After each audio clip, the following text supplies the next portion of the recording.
Hey everyone, welcome back to ML Works. In this video, we'll be understanding what is dynamic subagents and we'll also implement the same with the help of deep agent. Now, before we understand what exactly dynamic subagent is, let's understand what is a subagent in an AI agent system. So consider you are building an AI agent with the help of deep agent, and this agent has access to multiple subagents. Now, when you provide a complex task to this agent, it will break down the task into multiple subtasks, and each of those subtasks will be assigned to the subagents. So, when this assignment is happening in the back end, we'll be seeing two useful things happening. One is that we'll be providing specialized instruction to each of the subagent such that it can effectively perform on the subtask, and then we'll also have something called as context quarantine such that we can keep the main agent's context clean, because we'll have sub agents whose context window will be managing the subtask and will not be overloading our main agent's context window. Now, this is with respect to the definition of subagent. Let's understand what is dynamic subagent. So, a dynamic subagent follows an hierarchical agent framework where instead of using a single LLM to do multiple jobs in sequence, which will also result in context dilution, we'll be having a main orchestrator that will dynamically delegate the subtask to the isolated specialized worker. So this isolated specialized worker is your subagent, and your main orchestrator is your code interpreter, which will be delegating these tasks dynamically to the subagents. So when it comes to the architecture will rely on the asynchronous orchestration loop, where the LLM provider, which in our case is the Gemini API that we'll be using, will be coordinating with the multiple subagents with the help of sandbox execution layer. We'll understand this better when we are trying to implement. So let us get into the implementation aspect. So the first step is the installation. So you have to install Deep Agents Quick.js, and you also have to make use of LangChain Google Vertex AI if you are using Google Gemini model. So let me run this cell here. Now let me import all the necessary modules. So we'll have AsyncIO, nested AsyncIO, and then we'll be using create deep agent for creating the agent itself. And then we'll have our key module, which is code interpreter middleware. So this is this specific section which will be managing your subagents. And then comes your utility function for loading the environment file into your runtime environment. So let me run this cell. So now we have something called as nested underscore AsyncIO dot apply. Basically, when you are running in a Jupyter kind of an environment, which is an interactive environment, it will have its own event loop running. So to avoid any conflict, what we do is we make use of nested AsyncIO such that we can create an effective asynchronous loop inside this interactive environment. So that's why we make use of nested AsyncIO. So let me run this as well. Now let us define the subagents which will be handling the specific section of the task. So here we define security reviewer, and then we have performance optimizer. So the description is review source code blocks explicitly for security flaws, leaking secrets or injection vulnerabilities. And this is the system prompt that will be for that specific subagent. And then comes our performance optimizer. This will also analyze the source code, and it will look for any efficiency, memory leaks or redundant computation loops. Okay, and we have the corresponding system prompt for this as well. Now let me just run this cell here. Now comes our main supervisor agent, which is using Gemini 2.5 Flash, and it is attaching a sandbox execution layer, which is our code interpreter middleware. So the middleware is the secret sauce. Instead of the LLM simply writing the text, the code interpreter gives Gemini a JavaScript runtime. Okay, so the middleware that we are imported from the LangChain Quick.js, it will be giving a Gemini model a JavaScript runtime.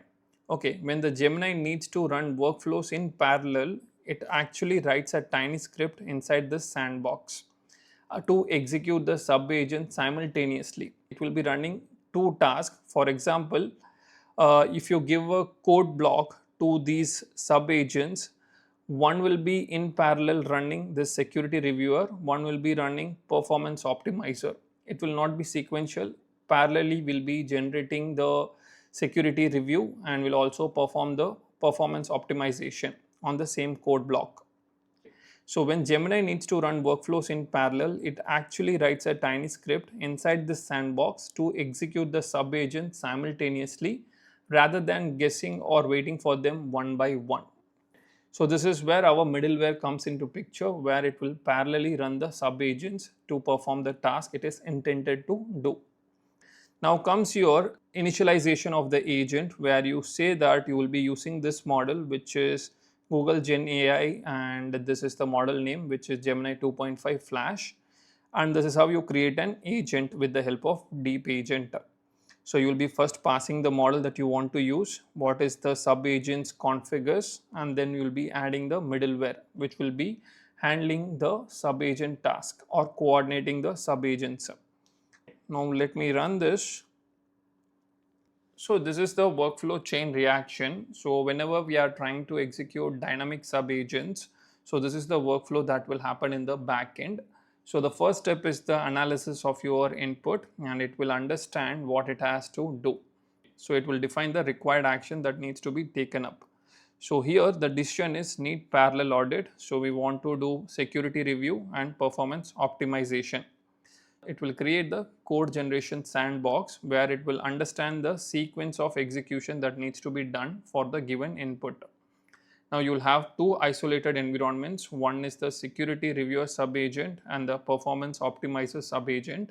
Both will be running in parallel and it will generate the output, and those will be aggregated here. Now once we get the aggregated outputs, it will be sent to the Gemini model again, and it will create a final polished human readable report. Now this is the workflow that we'll be creating. So here if you go down, we'll be creating an asynchronous function called a run workflow, and we'll be having a input which is the code to analyze. So this is the code for processing user data. It takes in the user input and secret list, and it will be running some OS command, and will have multiple iteration happening here. So multiple iteration is the performance optimization we want to do, and the secret list is intended for the security review that we do. Now we create a prompt where we'll be saying please run a parallel workflow to audit the following Python code block, and we'll take this code block from here. And here we'll be then dispatching the security reviewer and performance optimizer at the same time using the task tool inside your code interpreter. Combine their findings into a single structured final report. And then we'll make the agent call to the prompt that we have created, and then we'll be getting our result and we'll be printing it out here. So let me run this. So here we'll be making the call to our run workflow. So this may take some time because it has to do multiple calls in the backend. Each of the sub agents will understand the code block, and it will generate the security review and also the performance optimization of the code that we sent. So let's wait for the response.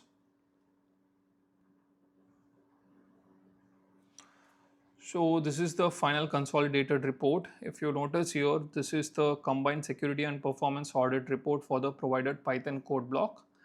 So we have some extras here, so we are not interested in this one.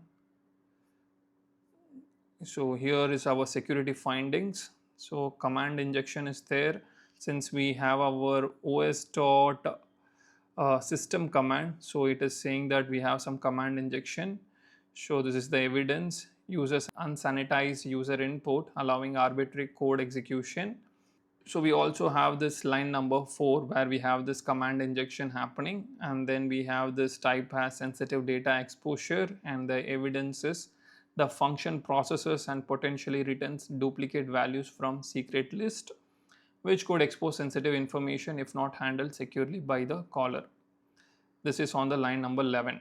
And then comes your performance finding, where we have the suggestion of avoiding the os.system with user input due to command injection vulnerabilities, and performance overhead of spawning a new shell. If the intent is to display user input, use print user input. If it's to execute a command, use subprocess.run with a list of arguments, and shell is equal to false for safety and better control. And this is on line number 3, and the type is security comma performance.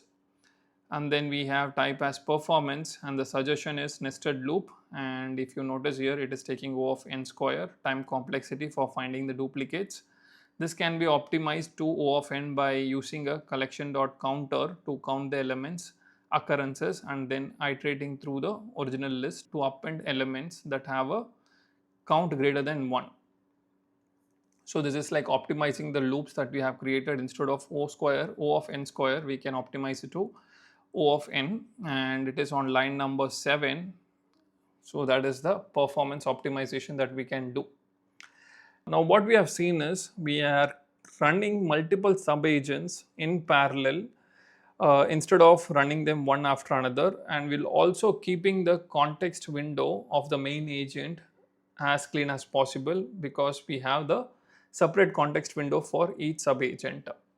So with this, I'll be concluding this video, because we have understood how to run a dynamic subagent with the help of code interpreter middleware.